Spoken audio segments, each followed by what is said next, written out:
Praise God, praise the Lord. Magandang araw po sa inyo mga kapatid.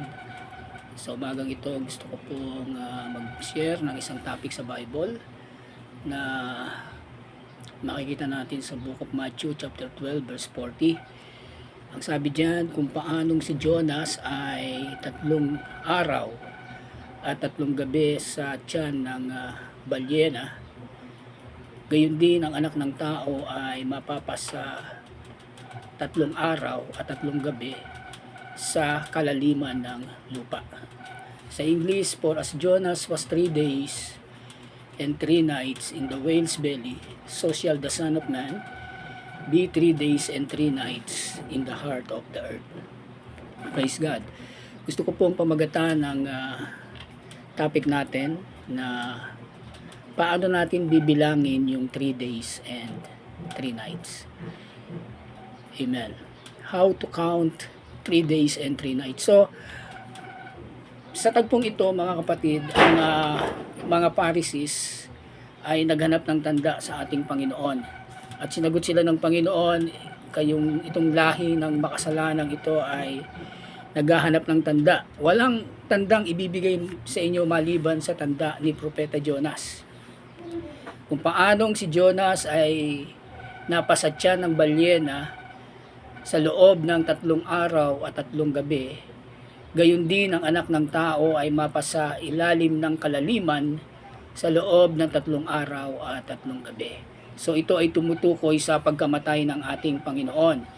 Ang malinaw, very straightforward, sinabi niya, 3 days and 3 nights na ang anak ng tao ay mapapasa kalaliman ng lupa. Now, how do we count 3 days and 3 nights? Sa normal na pagkakaalam natin, ang isang araw ay binubuo ng 24 oras. Ang isang umaga ay mayroong 12 oras at ang isang gabi ay mayroong 12 oras.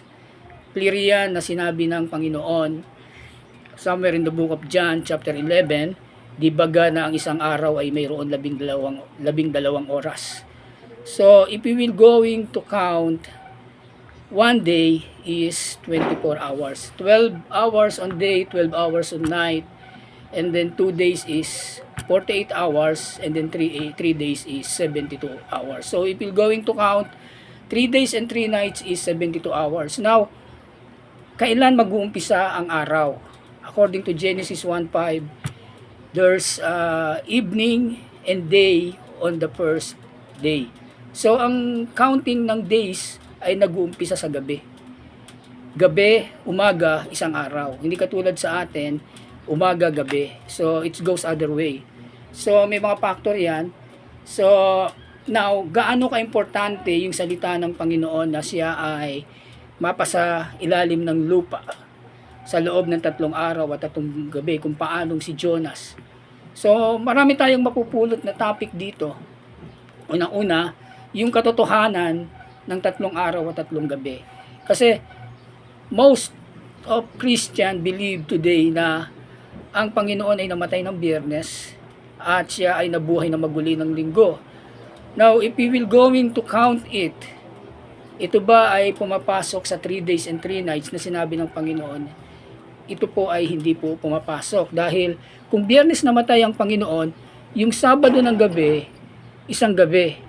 Yung Sabado ng umaga, isang umaga. At yung Sabado ng gabi, pangalawang gabi. At nung Linggo, nabuhay siya ng maguli. So papatak, from Friday to Sunday morning, 2 gabi at isang araw lang. Gayong ang sabi ng Panginoon, it will be going to contrast on what the Lord Jesus Christ said, kung paano si Jonas ay nasa tiyan ng malaking isda 3 days and 3 nights. Gayon din ang anak ng tao, 3 days and 3 nights. He was pointing to his death. Pagkamatay niya, pagkalibing sa kanya, that signifies yung kalaliman ng lupa. So sa kalaliman ng lupa, mga kapatid, siya po ay tatagal doon ng 3 days and 3 nights. So, una, gusto kong tingnan natin yung definition ng death. Ang definition ng death po ay always defined in the Bible, death as separation.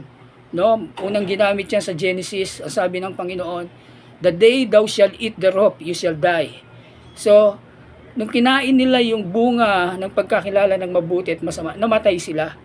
So, hindi sila literal na namatay. Namatay sila because from that day, they've been separated to God. So, yun ang definition ng death. Death is separation. Nang ang Panginoon ay mamatay, yung kanyang kaluluwa ay humiwalay sa kanyang katawang lupa.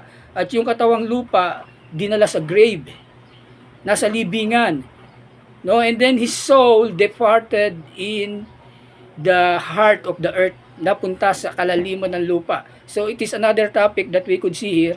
Pwede nating pamagatan pa ng isang topic, where is Lord Jesus Christ on the 3 days and 3 nights? Saan siya naparoon? So there's a good topic there. So malinaw na inilibing siya. Ang ibig sabihin ng 12:40 ng Matthew, mapapasa ilalim siya ng kalaliman 3 araw o 3 gabi. Now, if we're trying to believe on what the tradition say, I will call it tradition dahil pinaniniwalaan natin itong matagal na siya ay namatay ng Biyernes, from Friday afternoon and Sunday morning, it's only 2 nights and 1 day. Hindi po ito tutugma sa sinabi ng Panginoon. Now, paano natin ito i-reconcile? No? Kaya nila pinaniniwala ang namatay ang Panginoon, no, ng Biyernes, because on what said on Matthew 28:1. Sabi diyan, in the end of the Sabbath, as it began to dawn toward the first day of the week, came Mary Magdalene and other Mary to see the sepulchre. Pagkatapos ng Sabat, at magbubukang liwanag pa lang, first day of the week, that's Sunday, Mary Magdalene and other Mary ay napunta sila sa libingan. At nung magpunta sila sa libingan, the story goes on, nagkaroon ng malaking lindol, may bumabang anghel, at sinabi ng anghel, si Jesus na hinahanap ninyo ay wala na sa libingan. So, to make the story short, pagdating nila ng magbubukang liwayway pa lang ng Sunday, wala na sa libingan ang ating Panginoong Jesucristo. So, naniniwala sila na namatay ang Panginoon ng Biyernes because kinabukasan ay Sabat. Kasi may binanggit na Sabat dito no? So, ang Sabat sa kanila ay Sabado. That's the regular Sabat, no? Kaya mayroong sinabi sa John chapter 19 verse 31, the Jews therefore, because it was the preparation that the body should not remain upon the cross on the Sabbath day. So, nang mamatay ang Panginoon, hindi karapat-dapat na yung katawan ay manatili sa krus ng Sabbath day. So, nung ang Panginoon ay mamatay, it's something said here na kinabukasan ay Sabat. No? O tama, kinabukasan ay Sabat, pero ang beginning ng Sabat, ang day sa kanila ay night and day. Mauuna mo na yung gabi. So, namatay ang Panginoon ng bandang 3:00 ng hapon, kailangan siyang ibaba sa krus. Kasi magsasabat na kinagabihan. Kasi ang beginning ng day sa kanila is night and day. So, kailangan siyang mailibing. So, here in John 19:31, ang mga Hudyo nga, dahil preparasyon na ng Sabat, yung katawan niya ay hindi dapat manatili sa krus ng Sabbath day. Kailangang ibaba at kailangang ilibing sa libingan. At ganun ang ginawa nila. Inilibing nila, so dito, inilibing nila ang Panginoon bago magsabat. So, sa kabilang banda naman, mababasa natin, after Sabat, kung ipapalagay natin na yung Sabat dito ay Sabado, namatay ang Panginoon ng Biyernes, that night is beginning of Sabat until the day of the end, end of the day ng Sabado ng umaga. That's the huling oras ng Sabat. Kaya makikita natin dito sa Matthew 28:1, in the end of the Sabat. Pagkatapos ng Sabat, that Saturday, as it began to dawn toward the first day of the week. At mangyari nga na ito ang unang araw ng sanlinggo, bukang liwayway. Magbubukang liwayway ng unang araw ng linggo, ng sanlinggo, that's Sunday. Si Mary Magdalene and other Mary nagpunta sa libingan, and they didn't find our Lord Jesus Christ. No? Kung dito natin patatakbuhin yung istorya, hindi tutugma na ang Panginoon ay 3 days and 3 nights sa libingan. So, paano natin i-reconcile ito? So, yung Matthew 28:1, mayroong binanggit na Sabat dyan. That's the regular Sabat. That's the regular Sabat. And Mark 16:1 sinabi rin, and when the Sabbath was past, nang ang Sabat nga ay makalipas, Mary and Magdalene and Mary the mother of James and Salome had bought sweet spices that they might come and anoint him. Pagkalipas ng Sabat, mga kapatid, pagkalipas ng Sabat, si Maria Magdalena at si Maria na ina ni James at ni Salome, bumili sila ng sweet spices, they might come and anoint him, upang dalhin sa libingan ng Panginoon to anoint our Lord Jesus Christ. Now, sa verse 2, and very early in the morning, first day of the week, they came unto the sepulchre at the rising of the sun. At pagka umaga ng unang araw ng linggo, ng sanglinggo, pumunta sila sa libingan ng pasikat pa lang ang araw. Now, sa 16:1 mayroong binanggit ulit na Sabat. Now, parehas ba ito sa Sabat na binanggit sa Matthew 28:1? Kasi sa Matthew 28:1, in the end of Sabbath, as it began to dawn, pagkatapos ng Sabat, that's Saturday, pagkatapos ng Sabat, toward the first day of the week, pumunta si Magdalena at ang iba pang Maria para tingnan ang libingan ng Panginoon. Wala na nga doon ng Panginoon. And then sa 16:1, and when the Sabbath was past, nang makatapos ang Sabbath, tingnan niyo yung salita, when the Sabbath was past, Mary Magdalene, si Maria Magdalena at si Maria na ina ni James at ni Santiago, so ito yung kasama ni Maria Magdalena na pumunta sa libingan. And Salome had bought sweet spices that they might come and anoint him. So, pagkatapos ng Sabat, si Maria Magdalena at yung isa pang Maria, namili sila. Ang tingnan yung ginawa nila pagkatapos ng Sabat, namili sila ng sweet spices. Kung ito ay parehas dun sa 28:1 na binabanggit na Sabat, ang sabi doon, in the end of the Sabbath, sa 28:1, in the end of the Sabbath, as it began to dawn, paumaga pa lang, toward the first day of the week, unang araw ng Sanlinggo and that Sunday, nagpunta si Maria Magdalena at yung isa pang Maria sa libingan. So, dito hindi binanggit na namili sila. No, yung sa 28:1 ng Matthew, pagkatapos ng Sabat, pumunta na sila kaagad sa libingan. No? Ngayon sa Mark 16:1, pagkatapos ng Sabat, Mary Magdalene and Mary the mother of James and Salome had bought sweet spices. Pagkatapos ng Sabat sa 16:1, si Maria Magdalena at si Maria na ina ni Santiago at ni Salome namili.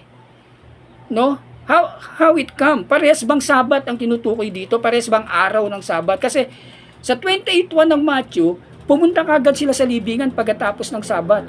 Pero sa Mark 16:1, hindi sila pumunta sa libingan. Namili sila. After the end of Sabat, and when the Sabat was past, pagkatapos ng Sabat, si Maria Magdalena at yung isa pang Maria namili sa 16:1. Pero dun sa 28:1, pagkatapos ng Sabat, they go toward. So, at ang isa pang binanggit dito sa Mark 16:1, walang binanggit dito na first day of the week. Walang binanggit na first day of the week. Ang binanggit yung first day of the week nung verse 2, and very early in the morning, the first day of the week, they came unto the sepulchre at the rising of the sun. So, pagka umagang-umaga ng linggo, nagpunta na sila sa libingan, hindi pa sumisikat yung araw. Now, if this Sabbath, yung 16:1, Sabbath, na parehas doon sa Sabbath ng 28:1, paanong mangyayaring makakapamili sila kung hindi pa sumisikat ang araw? Hindi natin alam, baka may night market. Hindi natin alam, pero if we will going to have a critical analyzing the verse, it seems that yung Sabbath sa 16:1 is different on the Sabbath on 28:1. Kasi sa 28:1 ng Sabbath, they go toward on the first day of the week After the Sabbath, they go direct toward sa libingan. After ng Sabbath ng 28:1, dumiretso sila sa libingan. But on Mark 16:1, pagkatapos ng Sabbath, namili muna sila. Namili muna sila. And then very early in the morning, it seems like mayroong pagitan ng araw pagkatapos ng Sabbath ng 16:1, very early in the morning, saka sila nagpunta sa libingan. So, there is a possibility sa talatang ito, mayroong dalawang Sabat. Isang regular Sabat at isang special Sabat. Mayroong dalawang Sabat. Now, kung i-analyze pa natin, yung sinabi ng John 19:31, nung mamatay ang Panginoon before Sabat, bago mag-Sabat, the Jews therefore, because it was the preparation that the body should not remain upon the cross on the Sabbath day, for that Sabbath day was an high day, besought Pilate that their legs might be broken, that they might be taken away. So, yung pagkamatay ng Panginoon, mayroong binabanggit na Sabat. Pero yung Sabat na ito is not a regular Sabat na yung araw ng Sabado. Kasi yung Sabat dito, ang sabi ng Bible, for that Sabbath day was an high day. Pagka sinabing high day, special. Special Sabat, hindi ito regular Sabat. So, probable, hindi namatay ang Panginoon ng Biyernes. Dahil, a day after the Friday is Saturday, that's regular Sabat. Ito yung Sabat na sinabi ng Matthew 28:1, pagkatapos ng Sabat, in the end of the Sabbath, began down toward the first day of the week, Mary Magdalene and other Mary, napunta sila sa libingan. Ito yung Sabat na Sabado. While the other Sabbath, mga kapatid, when the Sabbath was past, Mary Magdalene and Mary, the mother of James and Salome, had bought sweet spices that might come and anoint. Yung isang Sabbath naman, pagkatapos ng Sabbath na yon, yung unang Sabbath, before the normal Sabbath or the regular Sabbath, namili pa muna ng mga pabango si Mary Magdalene at si Mary, ina ni James, before they came to the sepulchre, bago sila pumunta sa libingan, no?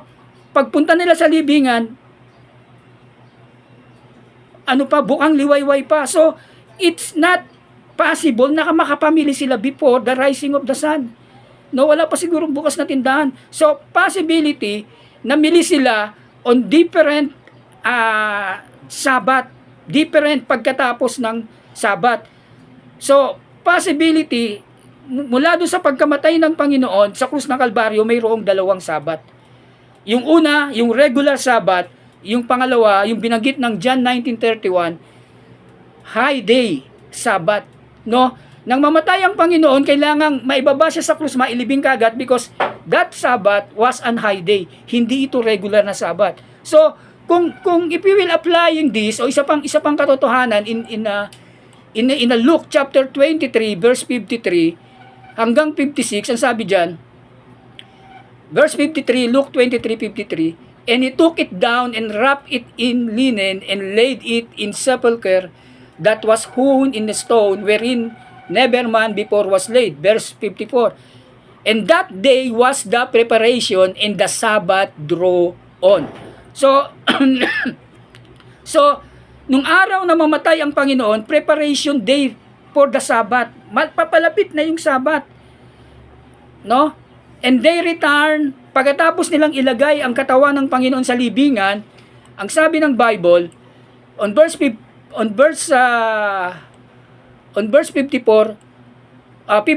sa 54 muna, and that day was the preparation, and the Sabbath drew on. And verse 55, and the woman also which came with him from the Galilee followed after, and beheld the sepulchre and how his body was laid. Yung daw mga babae ay sumunod sa kanila, mula sa Galilea, sumunod sa kanila at tiningnan nila ang libingan ng Panginoon kung paanong ang kanyang katawan ay nailatag. No, ibig sabihin nakipaglibing yung mga babae. And they return, sabi doon, and they return, bumalik sila and prepared spices, ointments, and rested the Sabbath according to the commandments. Now, we will trying to figure it out. Namatay ang Panginoon ng 3 o'clock, no? kailangan siyang mailibing agad dahil magsasabat. Ang beginning ng Sabat is night. Ang beginning ng day sa kanila ay gabi. From 3 o'clock, kailangan mailibing ang Panginoon dahil magsasabat. So, inilibing ang Panginoon, nakipaglibing yung mga babae, sabi ng verse 55, and the woman, sa verse 54 muna, that day was the preparation, and the Sabbath drew on. Papalapit na yung Sabat, kaya inilibing kagad nila ang Panginoon. And the woman na nanggaling sa Galilea, ito na nga sila, si Mary Magdalene and the other Mary, followed after and beheld the sepulchre, and how his body was laid. So, maggagabi na yon. Probably maggagabi na, kasi hapon namatay ang Panginoon, 3 o'clock. So maggagabi na, inilibing nila ang Panginoon, at nung makita nila kung saan nakalibing ang Panginoon, verse 56 say, and they returned. Kung babalik sila doon sa bundok ng Golgotha, doon sa nilibingan ng ating Panginoon, babalik sila, probably maggagabi na, magsasabat na.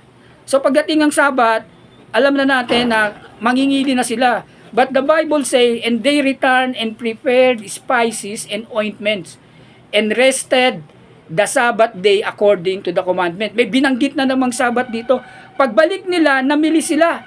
No, it will going to take it literally. Gabi na nung inilibing nila ang Panginoon, pagbalik nila that Sabbath day, hindi na sila pwedeng mamili. Hindi na sila pwedeng mamili kasi Sabbath eh. No?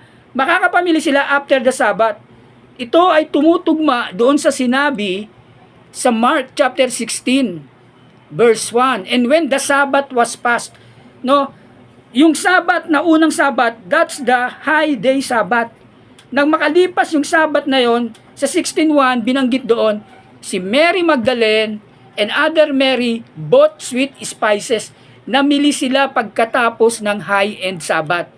Ano ang ibig sabihin? Yung high-end Sabat doon, hindi ito yung Sabat na regular Sabat na Sabado. Kaya tumutugma itong 16:1 sa sinabi sa 23:55, pagkatapos nilang mailibing ang Panginoon, nailibing na, and then that Sabbath, they return and prepare spices. Kinlaro na 16:1, pagkatapos ng Sabbath, namili sila. So, yung pamimili nila after Sabbath. And then, and rested the Sabbath day according to the commandment. So, pagkatapos nilang mamili, probably namili sila ng Biyernes, Webes, namili sila ng Webes, nag-rest sila, Biyernes, and Saturday, dahil Sabado ay Sabat, nag-rest sila according to the commandment. So yung unang pamimili nila after the high-end Sabat. And then may darating pang isang Sabat, yung Sabat day dito, tumutukoy sa regular Sabat. Namahinga sila ng regular Sabat. So dalawang Sabat, between the pagkalibing ng Panginoon hanggang sa kanyang resurrection. Tutugma ito sa 72 hours, 3 nights and 3 days. So, papatak, namatay ang Panginoon ng Miyerkules. Dahil Webes ng gabi o Miyerkules ng gabi sa atin, pero sa kanila ang beginning ng day nila ay gabi at umaga. Webes ng gabi, Sabat na. And that's high-end Sabat. Binanggit ng John chapter 19 verse 31. That's high-end Sabat. Hindi ito regular Sabat. And then, pagkatapos ng high-end Sabat, mga kapatid, dito, naganap yung when Sabat was past, Mark 16:1, Mary Magdalene and Mary the mother of James bought sweet spices. So, Webes ng gabi sa kanila, Miyerkules ng gabi sa atin, Sabat, Webes ng umaga,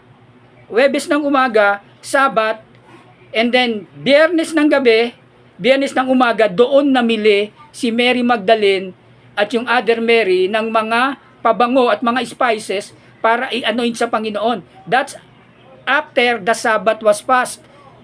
Mark 6:1. And then Biyernes ng gabi, Sabado ng umaga, Sabat ulit sa kanila. And very early in the morning on the first day of the week, ito dito tumutugma yung Matthew 28:1. Sabado, regular Sabbath, and the end of the Sabbath, linggo ng umaga, they came to sepulchre, pumunta sila sa libingan after the end of the Sabbath, means second Sabbath.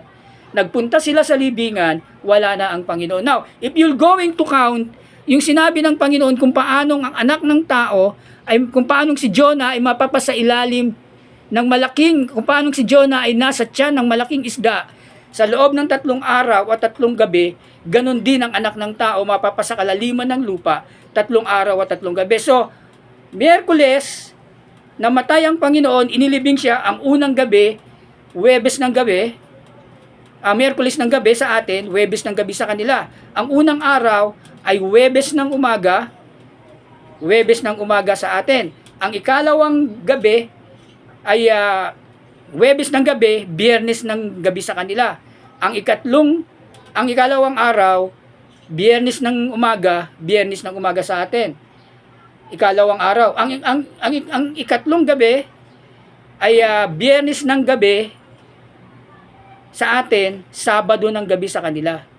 At ang ikatlong araw, eksaktong Sabbath day, Sabado ng umaga. Yung linggo ng gabi sa atin, sa kanila, linggo ng umaga sa atin, hindi sila nagpunta ng libingan. Nagpunta sila ng libingan down, papaumaga, takip silim pa lang, magbubukal liwayway pa lang. The Bible says, on 28:1, wala na ang Panginoon sa libingan. Nabuhay na ang Panginoon. Tumutugma yung 72 hours. Kasi yung linggo ng gabi sa kanila, Sabado ng gabi sa atin, probably that time nabuhay na maguli ang Panginoon. Dahil pagdating nila ng libingan, mayroong mga version na yung takip na libingan rolled na, no? Wala na si Jesus Christ. So doon tutugma yung sinabi ng Panginoon sa Matthew chapter 12 verse 40, 3 days and 3 nights. Mayroong 2 Sabat sa pagitan ng kanyang kamatayan hanggang sa kanyang pagkabuhay na maguli. Not what common Christian believe today na isang Sabat lang, Biyernes namatay, Linggo na buhay, kahit anong kwenta mo, mga kapatid, ay hindi tutugma yung sinabi ng Panginoon na 3 days and 3 nights. Amen. So ito yung part 1 na gusto kong ibahagi on Matthew chapter 12 verse 40. Meron tayong 3 lesson na makikita dyan. This is yung unang lesson, yung katotohanan ng 3 days and 3 nights. Then the second lesson, sa susunod ko po pag-upload, ituturo ko po. Maraming salamat po sa Diyos po ang kapurihan. Dawa po ay meron po tayong natutunan. Maraming salamat po.